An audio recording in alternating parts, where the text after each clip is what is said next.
Olá pessoal, estamos aí para mais um vídeo do canal. Dessa vez a gente vai falar sobre fundos imobiliários. Dentro das modalidades de investimentos, já falamos sobre fundos de investimento e agora vamos falar um pouquinho sobre fundo imobiliário. Eu sempre gosto de embasar as aulas e a apresentação na legislação vigente ou naquilo que está instituído pela regulamentação. No caso específico do Brasil, o que disciplina essa modalidade de investimento. Então a gente vai passar um pouquinho por isso. Mas antes de continuar, sempre lembrando, se você achou relevante esse vídeo ou gosta desse vídeo, deixa o seu joinha, se inscreve no canal, compartilha também para os seus amigos para que a gente possa crescer mais na plataforma. Então o que é um fundo imobiliário, né? Então, o fundo imobiliário ele foi instituído no Brasil pela Lei 8.668 em 1993. Na época o presidente se chamava Itamar Franco e ele criou essa modalidade de investimento. O fundo em si, nós vamos perceber depois que ele nada mais é do que um condomínio, ou seja, a reunião de várias pessoas ou vários investidores, e esses investidores eles vão adquirir um imóvel para obterem, através dessa aquisição, algum benefício. Normalmente é o aluguel, né? Esse é o caso dos principais fundos que nós temos no Brasil hoje. Então a lei define aqui o que caracteriza esse tipo de fundo, que são a reunião de recursos, né? Ou seja, as várias pessoas, os vários cotistas que integralizaram os seus valores e agora fazem parte desse condomínio fechado. Esse condomínio ele tem como função então fazer os investimentos em empreendimentos imobiliários, é o que eu defini aí o artigo 1º. E a Comissão de Valores Imobiliários, ou seja, a CVM, é que vai disciplinar, fiscalizar, vai estar atenta à operação desses fundos, no caso, né? Várias instituições que funcionam no Brasil são reguladas e fiscalizadas pela CVM, né? Nós temos aí os bancos de investimentos, as corretoras, administradoras de consórcio, sociedades de crédito, bem como os fundos também são então fiscalizados e disciplinados pela legislação da CVM, tá? No artigo 5º, então, ele define bem claro quem pode administrar um fundo. Veja bem que eu e você não temos essa capacidade. Segundo a lei, quem pode fazer isso são apenas bancos múltiplos com carteira de investimento ou pessoas que tenham sociedade de distribuição de valores ou que sejam equiparadas a essas instituições. Então já começa aí a restrição. Não é qualquer pessoa natural que pode ser um administrador do fundo ou que pode criar um fundo. O fundo só pode ser criado por essas pessoas que estão elencadas aqui no artigo 5º, né? Então isso já restringe bastante. São apenas pessoas que já estão autorizadas a funcionar pelo Banco Central ou pela CVM, e aí tem essas atividades no seu portfólio. E uma coisa interessante do fundo é que o que faz parte desse fundo? Então os bens, né, os direitos que ele adquiriu por essa administradora. Então a administradora vai dizer, ou vai elencar quais são os fundos, os bens que fazem parte disso. É uma similaridade bastante parecida com a administradora de consórcio, né? A administradora de consórcio ela tem a parte da administradora e ela tem um valor que ela administra que não é dela, que são dos consorciados, e isso ela faz a gestão dos valores. Então, apesar de, no caso, a conta, no caso da administradora de consórcio está no nome dela, das cotas do consórcio, esse dinheiro não é dela, esse dinheiro é dos consorciados, tá? O detalhe, então, no artigo 7, o que integra esse ativo da administradora, né?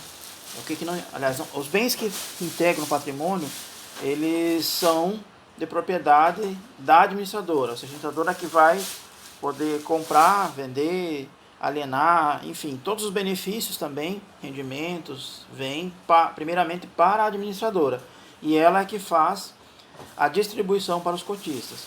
Veja que esse bem ele não é da administradora, ele é do fundo. Isso está registrado lá no registro de imóveis. Quando é adquirido esse imóvel, fica gravado lá no registro que esse bem faz parte do fundo imobiliário X, Y, Z, enfim, o fundo que foi constituído para essa finalidade, tá? Então o título vai ficar, como diz aqui no parágrafo primeiro, o título da aquisição fará constar essa restrição, ou seja, dizendo que aquele ativo, que aquele bem não pertence à administradora, mas sim pertence ao fundo, tá? Uma coisa interessante, a administradora ela não precisa, na hora da venda do imóvel, apresentar a certidão negativa da administradora, já que o bem não é dela, o bem é do fundo, né? Então isso aqui é algo interessante, porque na alienação dos demais imóveis, os cartórios exigem a certidão negativa de débitos, mas está dispensado para os fundos imobiliários.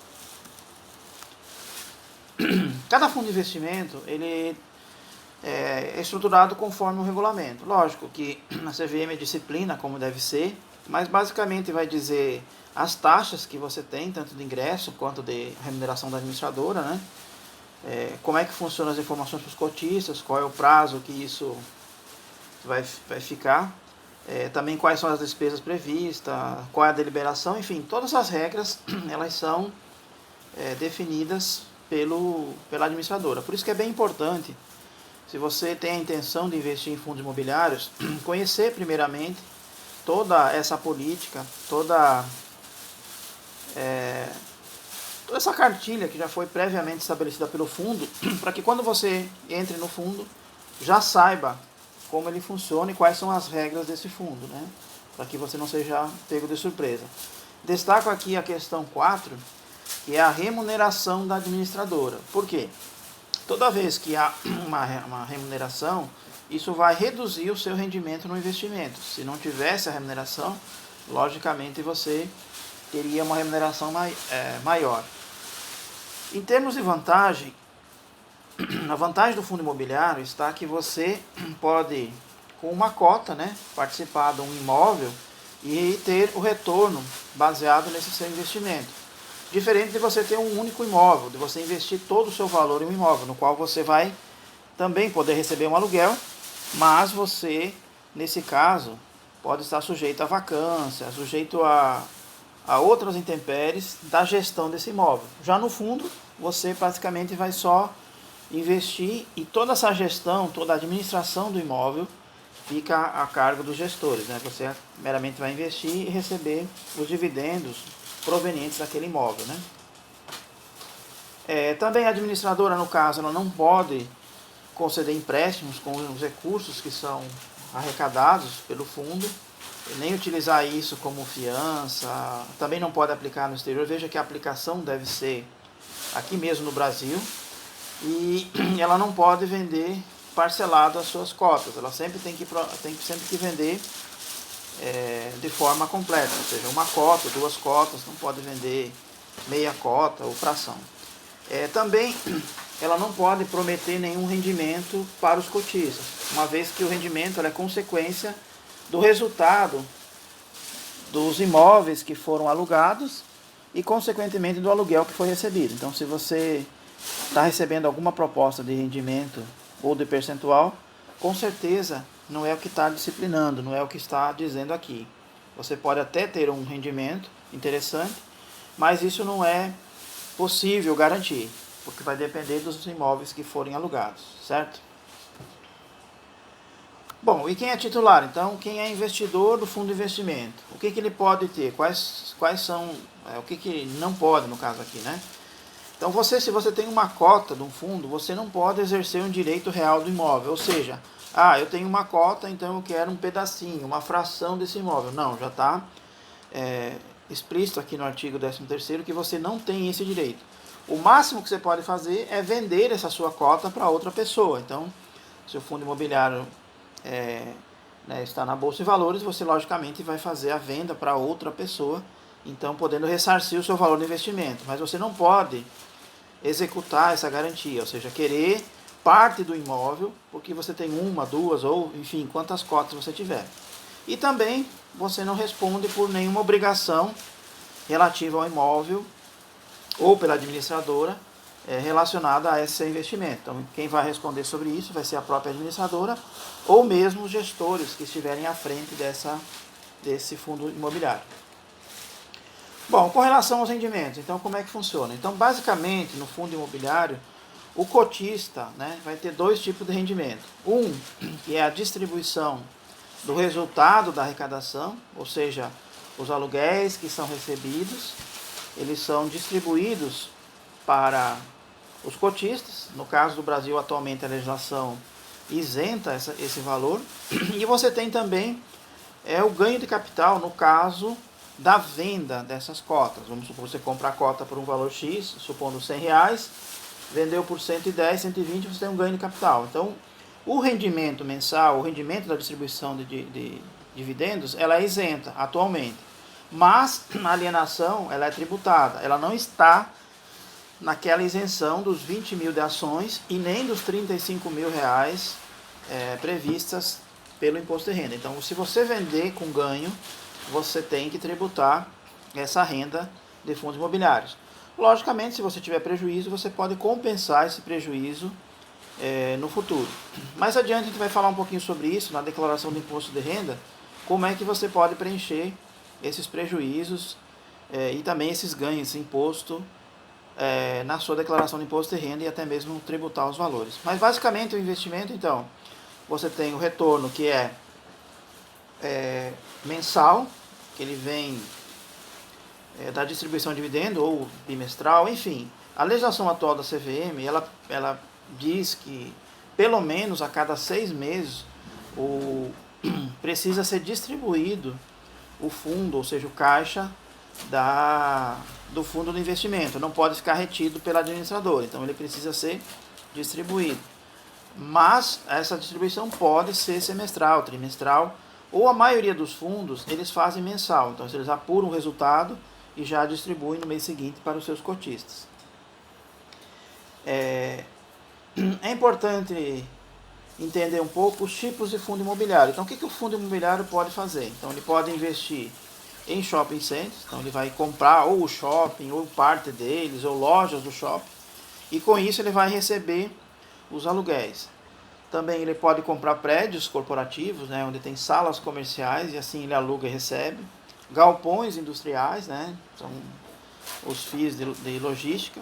Imóveis residenciais também, a caso de fundos que investem.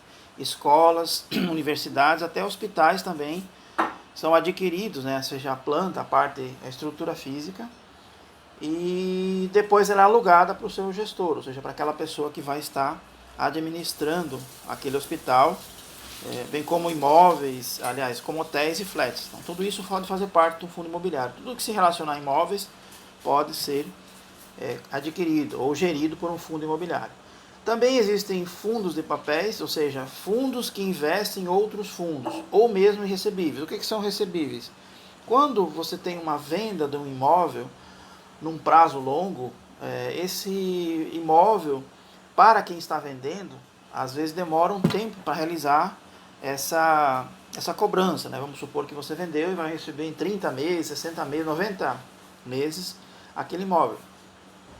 Então o fundo imobiliário pode ir até lá e comprar o direito de receber esse valor da construtora ou de quem está implantando o imóvel, e com isso ela fica com recebível, o direito de receber o valor proveniente daquela alienação do imóvel, e ela vai ficar recebendo, e com isso vai ter o seu valor adiantado ou pago para quem gerou aquele crédito, a construtora, enfim, o dono do loteamento, né? Então essa é a forma de investir também. E também existem os fundos de desenvolvimento, que são o quê? Aqueles fundos que investem na construção dos imóveis. Então existem fundos que captam os recursos ou que vendem as suas cotas, constroem o imóvel e depois eles vendem esse imóvel. Então basicamente são essas as modalidades, né? Ele tem um interesse bem legal para quem gosta de investir em imóveis. Às vezes é uma forma mais facilitada, porque ele não precisa ficar gerindo cada imóvel, não precisa ficar recebendo os aluguéis, uma vez que tudo isso é feito pela administradora. Sem falar também que vai ser imóveis dos mais diversos. Você pode escolher qual é a forma, no fundo também você pode diversificar, são mais de 200 fundos que existem no Brasil hoje, então você pode escolher o que mais se achar interessante e que faça sentido para você.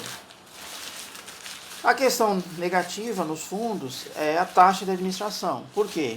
Quando você terceiriza ou quando você passa para alguém realizar para você a gestão, você vai pagar uma taxa. Logicamente, essa taxa vai sair do rendimento que você iria receber daquele imóvel. Então, é algo que você deve avaliar se é interessante e se você achar que faz sentido, então pode tornar algo interessante na sua carteira de investimentos, fundos imobiliários. Eles são menos sujeitos a oscilações, porque você tem por trás um imóvel, mas não significa que não sejam variáveis, porque nós tivemos aí em 2020 uma queda significativa no valor das cotas dos fundos, principalmente no momento da pandemia, quando houve a realização de muitas vendas, ou seja, muitos cotistas venderam as suas cotas e com isso houve uma queda bem significativa nos preços das cotas. Então ele é variável, então ele pode variar para menos, pode variar para mais, mas também ele tem uma estabilidade do rendimento de aluguéis. Claro, naqueles casos em que o aluguel for estabelecido ou que o imóvel estiver alugado. Especificamente em 2020 nós tivemos a questão dos shoppings fechados, né, com lockdowns em várias cidades. Então nesse caso houve um impacto no recebimento dos aluguéis de vários fundos e afetou logicamente a distribuição também dos dividendos. Então o retorno sobre esses valores ou sobre o valor investido, ele teve um impacto significativo, mas também é uma modalidade de investimento.